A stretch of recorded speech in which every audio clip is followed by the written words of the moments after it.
Welcome back to another edition of Drop the Mitts Hockey Podcast, brought to you in partnership with Primetime Productions.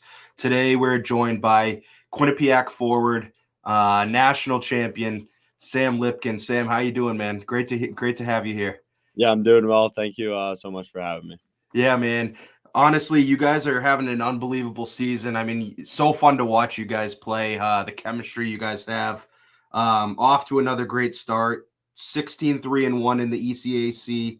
And then an overall record of 23-7-2. What's been the main area of focus this season? Especially coming off the national championship, coming off that high of that storybook ending. What's been the recipe for success for you guys? Yeah, it's honestly been pretty simple. Obviously coming off a national championship, a lot of distractions, a lot going on.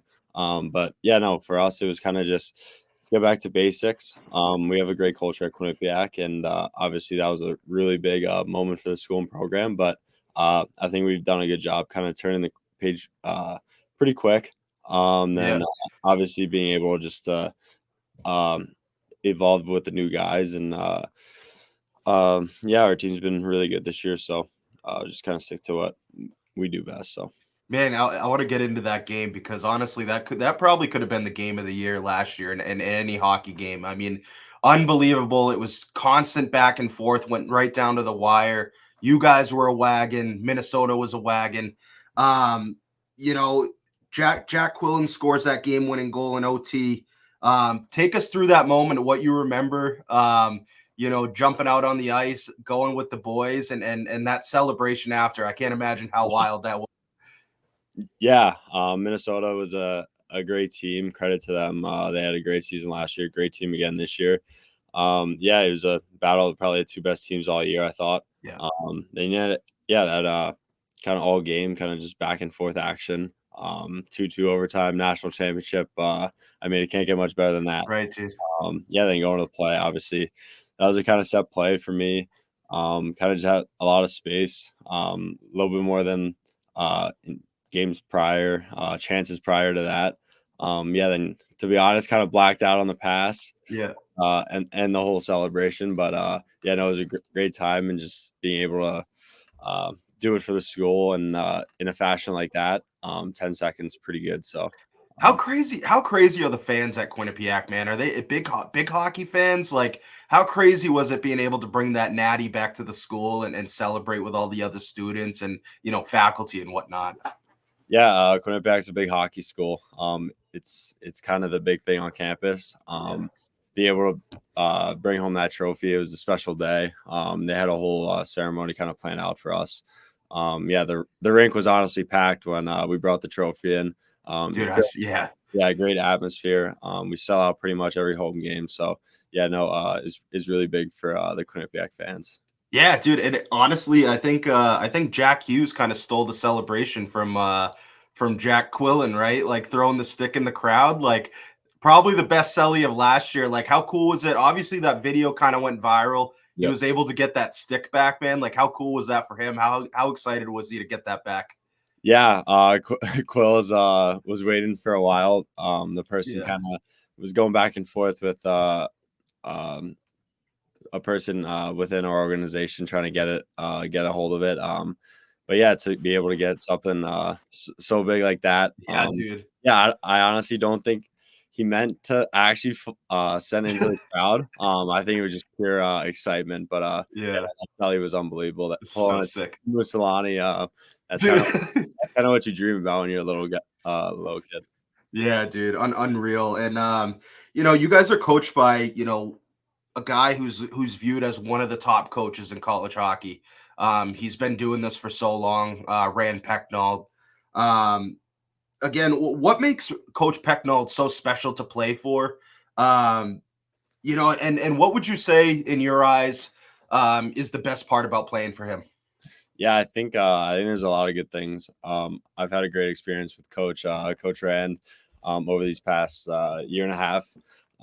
Yeah, no, it's he brings a personal side and also a hockey side. I think that having a good relationship with not only your coach but as a person, I think it helps everyone within the team, and I think he does a great job with our other coaches, Joe Dume, Mike Corbett, just getting us prepared every week, keeping us in a tight focus. He's Mr. Serious, and Yeah. all the boys get behind him, and we have a great culture that kind of just pushes that. Yeah, and he's got something special, so he's been doing it a long time. So Yeah, dude, absolute legend. Like everything you hear about him, nothing but good things to say from his players, other coaches, just people in hockey media and whatnot. But man, I was going up and down this Quinnipiac roster, all you guys, and it's just loaded from top to bottom. Incredibly talented kids. Yourself this season, 12 goals, 20 assists, for 32 points. Colin Graff, obviously, he's the big college free agent, probably the top, in everyone's eyes. Fourth in the country with 19 goals, 24 assists. And then obviously you mentioned Jack with 13 goals, 25 assists. Aside from the unreal stats that you guys are putting up, what makes you guys such a nightmare to play against? And what makes you guys so difficult to match up against? yeah, I think it's a combination of a lot of things. Quills brings a lot of physicality, and he's hard on pucks, can bury pucks, and obviously Grafford being probably up for the Hobie Baker this year. He's been unbelievable Absolutely. this year. Yeah, he's just very dynamic. Leads our offense, leads our team. So yeah, no, I think we kind of just do the little things. I think reliable in all three zones, playing any situations. Yeah, that makes us versatile. So yeah, it's been great playing with those guys, and those guys are my best friends on and off the ice. So Yeah, you guys seem like you have an unbelievable relationship. You mentioned not only on the ice but off the ice as well. Year and a half you've been playing with Colin Graff. You mentioned he's going to be up for the Hobie Baker. There's no question about that. And right now I mentioned he's viewed as one of the top free agents available. I think every single team is going to try to make a run at him. What has made him so special? You mentioned his game on the ice, but what kind of person? And what kind of teammate would an NHL team be getting if they signed him? yeah, I think he's a great guy. He has a unbelievable work ethic. Comes into the rink every day with a great mood. Yeah, we like messing around after practice with each other on the power play. Just little things like that. He's a student of the game, and yeah, I think any team that picks up a guy like that, it's going to be a positive impact pretty much right away. And yeah, no, yeah, he's a great player. So Yeah. You mentioned how passionate the Quinnipiac fans are, how crazy your barn gets, man. Aside from, your home arena, what's your favorite barn that you've played in so far in the past year and a half? yeah, that's a good question. I think there's a few good ones. Probably away was North Dakota. Okay, That yeah. trip was pretty early last year, and playing at the Ralphs pretty special. And that was also a great series. I think we were 5 and they were 3, so it was a great Yeah. matchup. Then I probably actually remember that one, dude. That was a sick matchup. yep. They're rowdy. They're rowdy as hell too, dude. Yeah, I think it was probably a 6,000 student section warm ups coming right out under the tunnel. How So bad were you getting chirped?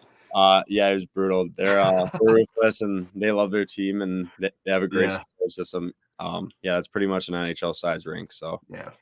shout out to them. Uh, so transitioning to your early days of starting out playing hockey, who would you credit as the one or the ones to ultimately get you into the game and help you in falling in love with this game and giving you this opportunity to play Division 1 hockey and get drafted? Yeah, so yeah, definitely my dad's number one. He's from Winnipeg, Manitoba, so got it in his blood. Yeah. Started me early. He was the guy that kind of put me a hockey stick in my hand and skates on my feet. So credit to him for everything. But yeah, no, a couple guys. My agent, John Ozzie too. Very Such a close. good guy, man. He's Such a a good guy. great guy to have in your corner. Vinny Smith, coach Yeah. of Long Island Goals. I played for him 16U year. He kind of pushed me to path of playing Chicago, and really set my sight for Division 1 hockey. So yeah, those were a few, but yeah, no, I've had a lot of good people throughout the years in my corner. So it's kind of been a combination of everyone.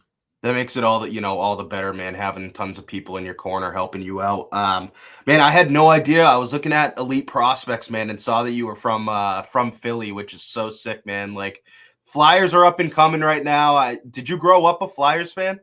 Yeah, so I'm gonna get some hate for this, but I was a Flyers and Penguins fan growing up. Just being a student of the game, watching Crosby. He's an unbelievable player, but yeah, no, it's great to see them have some recent success and rebuild that Flyers organization because yeah, no, the fans of Philly so passionate, so it's Yeah, great dude. to see Yeah, them up and coming. they're wild. I've said this, man. Philadelphia is one of my favorite like setups as far as like all the arenas go. Like it's Yep, very rare that you have every single major sports team in one area, and it's just such a cool yep, area to go. Like Wells Fargo is sick, dude. When I was stationed in Delaware, like we used to go watch the Bruins there all the time. yep.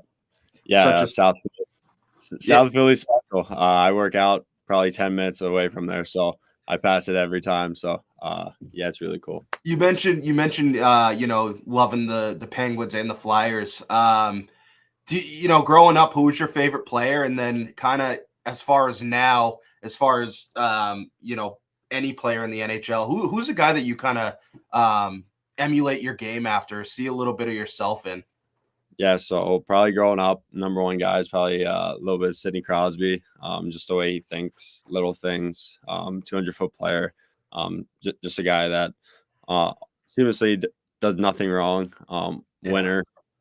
So yeah, but now I think it's kind of changed a little bit. I think I watch a lot of guys. A guy like I like is like Matthew Kachuk or like a Rope Hintz, kind of two-way forward, scores goals, physical, just kind of does everything, all the little things right. But yeah, no, those are a few guys that kind of just watch. Yeah, Check awesome, stuff. man.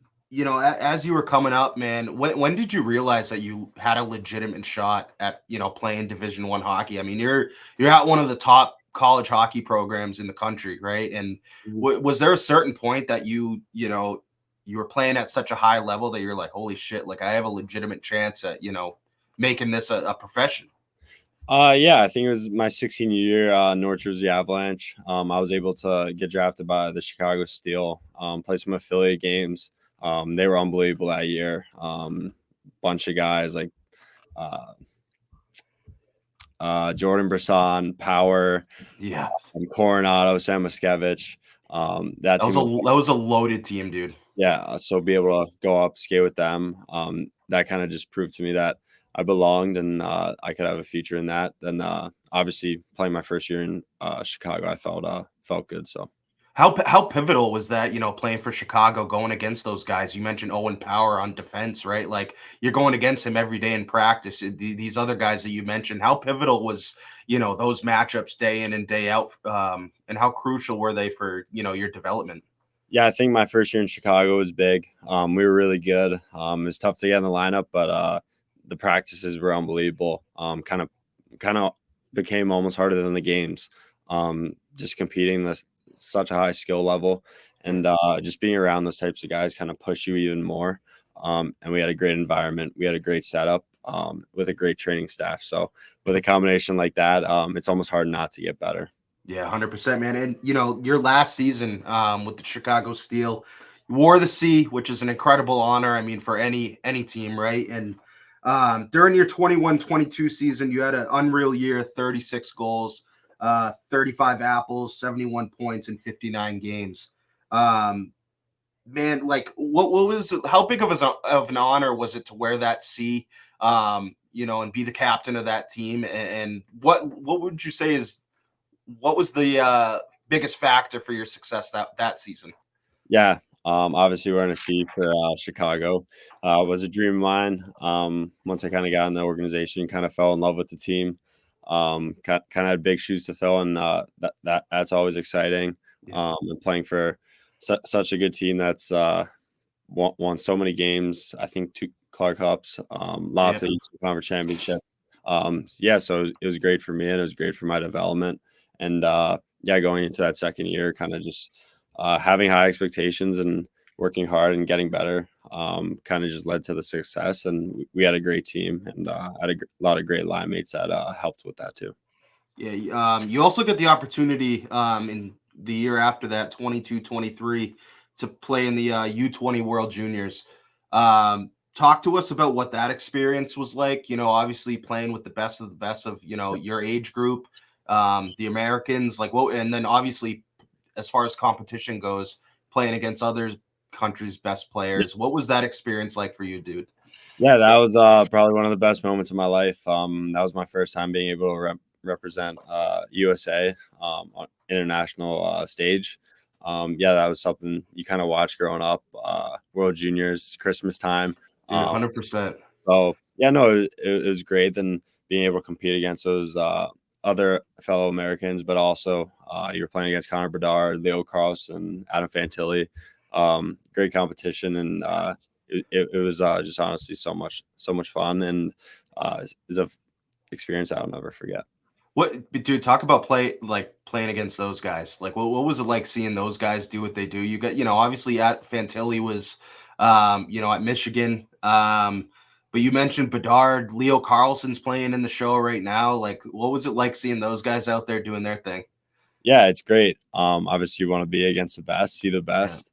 Then yeah, just competing against those guys, it's great. And yeah, it's always good to put yourself up against those type of guys that are playing at the highest level and see what you can do against them. So kind of going back to your time in Chicago after your last season in Chicago, you ultimately you go to Quinnipiac. What was it about Quinnipiac that drew you to that institution? Like, what were your favorite parts about your first visit there, and what made you fall in love with it? Yeah, I think it was just they were really upfront to me about my game. I think we had a good vision of where they saw me and the player that I could be, and yeah, just it was a great campus. I love Hamden. The rink's beautiful with the renovations coming in too. Yeah. It just seemed like a place on the rise, and obviously Rand and our staff are great, and uh, being able to be around them every day has been an honor. So yeah, I made a great decision, and Quinnipiac's been nothing but great to me. Yeah, dude, you made a hell of a decision. You had an unreal freshman campaign. You obviously won the Natty. We talked about it. Like, put up 14 goals, 29 assists, 43 points. Like, man, what was your biggest takeaway from your first season? And then to kind of caveat off that, what were some areas that you kind of realized that you really wanted to zero in the off season to kind of focus on improving? Yeah, being able to be a part of that national championship team was something special. We had a bunch of fifth year guys that kind of bled for the program. A Yeah. lot of hard losses throughout the years, but to be able for them to finish on top was just made it a little bit more sweet. So yeah, it was I kind of just fit in. I think I was just honestly a piece of the puzzle to a great team. We had a bunch of great guys, great leadership group, and obviously winning the national championship can't get much better. Man, you mentioned the unreal leadership that you had. I had the opportunity to go to Buffalo and watch the Prospect Challenge, and a guy that really stood out to me was Zach Metza. Kind of a guy that I Yes. think is super underrated in his game. Like, obviously, he's with Buffalo right now. Man, talk to us about what it was like playing with Zach and what kind of player he is. Yeah, he's a great defenseman, great person. He was honestly the ultimate captain, Mr. Yeah, Quinnipiac. He represented the school, and yeah, he was awesome to me. And on the ice, very dynamic, very reliable. I think he probably logged 35-minute games like it yeah, was dude. nothing back to back nights. He was a workhorse. Yeah, shutting down the team's best line. So yeah, I Yeah. think he's a very underrated guy. But yeah, no, a guy like that finds his way. So Yeah, and obviously you were selected by Arizona in the 2021 draft. Unbelievable, dream come true for you. Talk to us about what you remember from that day.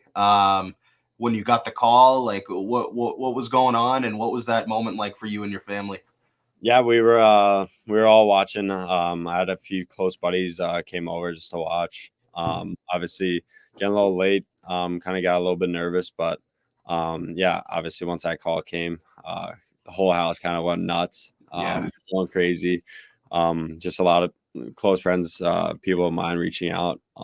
Yeah, it was a great day, and I'm proud to be a part of the Arizona Coyotes It's organization. so unreal, dude. Kind of last question I got for you, man. We have a lot of younger listeners, kids that love college hockey, follow you guys. What would be your biggest piece of advice to these kids coming up, playing the game? What would be your biggest piece of advice if they want to take their game to the next level and ultimately play, whether it's junior, USHL, or college hockey? What would be your biggest piece of advice to them be? Probably has got to be just get 1% better each day. I feel like it's a pretty common thing, but I think it's very true. I think just focusing on yourself and getting better each day, and finding new ways to improve your game is how you get better and how you get noticed. And just have a good attitude and bring good energy to the rink. So Love that, man. 1% better every day. I never thought about that. I love that though. Man, I can't thank you enough. Obviously, I know you're in the middle of school and grinding with hockey and like classes. So I can't thank you enough for taking the time out of your schedule. And I'm really excited to see you guys make another run at the Natty. And I wish you guys the best. of course, Chris, thank you so much for having me. Awesome, Sam. Take care, buddy. Yeah, you too. That was Sam Lipkin of the Quinnipiac Bobcats, national champion rather. They're going to be making another run at the Natty this year. Absolute wagon. You can catch this episode on all any platform that you listen to your podcast on. It's also on YouTube. But that kind of wraps things up for today's episode. As always, I mean, be safe out there, and we'll see you next week. Take care, guys.